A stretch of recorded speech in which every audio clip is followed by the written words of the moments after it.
Now we're going to go ahead and we're going to dive into high resolution sculpting, high res modeling, and normal mapping, which is one of the main core elements of this training product. Very important. Now the goal with high resolution sculpting is pretty simple. We want to sculpt the high resolution details for baking onto a low resolution in-game asset later on. Sounds simple enough. Now, high res modeling. This isn't a necessity. It's not really a requirement.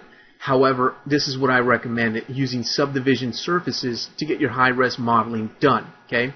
You can use sub-Ds to model high-res objects in any 3D package that supports them. You don't necessarily need to use a sculpting program like Mudbox or ZBrush or anything like that. It's not a requirement. You can still make a game without that stuff. However, I don't recommend it. Sub-Ds are supported in most major 3D packages nowadays, so 3ds Max, Maya, Softimage, and others out there. You don't necessarily have to incorporate ZBrush into your workflow. Now, pre-sculpting. Okay, you want to make sure you use a program like ZBrush. Not a requirement, like I said before, but with the advances of AAA game development workflow in today's industry, it might as well be a requirement. Okay, so you don't necessarily need it. Preparation for sculpting, very important. You want to make sure you create a base mesh in your 3D package. So you need to create a base mesh in your 3D package, and then we can take that into something like ZBrush and start sculpting on it. And I recommend, again, using sub-Ds. You're going to find that that's probably going to be the best way to go. Now, you want to stick to quad topology. Now, it's not necessary, but it subdivides better in ZBrush. Okay, ZBrush hates n-gons. Okay.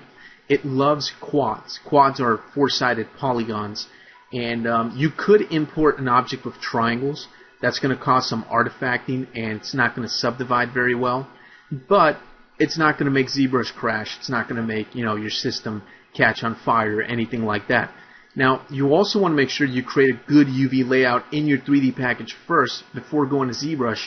And you also, this is my recommendation, send it into ZBrush without overlapping UVs. Okay, more than likely, if you're a game developer and you're using ZBrush in your workflow to make high-res sculpts, it's because you want to normal map them onto the low-res objects. And normal maps require UVs. Okay, you have to have a UV layout on your low-res object in order to be able to normal map properly. Now, technically, you could bring in an object with overlapping UVs into ZBrush. It's not going to make ZBrush crash or anything like that. However, when you start normal mapping onto an object that has overlapping UVs, you will more often than not run into technical issues, artifacting, overlapping issues, and things like that. Like I said, you don't have to incorporate sculpting into your pipeline or your workflow, but there are some benefits to take into account with sculpting. Normal maps, of course, is the biggest one. High-resolution details can be baked onto low-resolution models for high realism and quality. This is the reason that characters look so good in games like Gears of War and Call of Duty and all these other games. It's the sculpting and normal maps that really make those characters pop and look AAA quality. Okay? Low-res objects can be made to look like high-res sculpts without the dense topology of the sculpted objects. Professional workflow is the other benefit to it. I mean, AAA studios use high-res sculpting in their pipeline every day. So you should too. It's just as simple as that. Okay? It's a standard practice in the industry. And if you really want to compete with AAA games, and that's the type of quality that you're shooting for, this is what consumers are going to expect.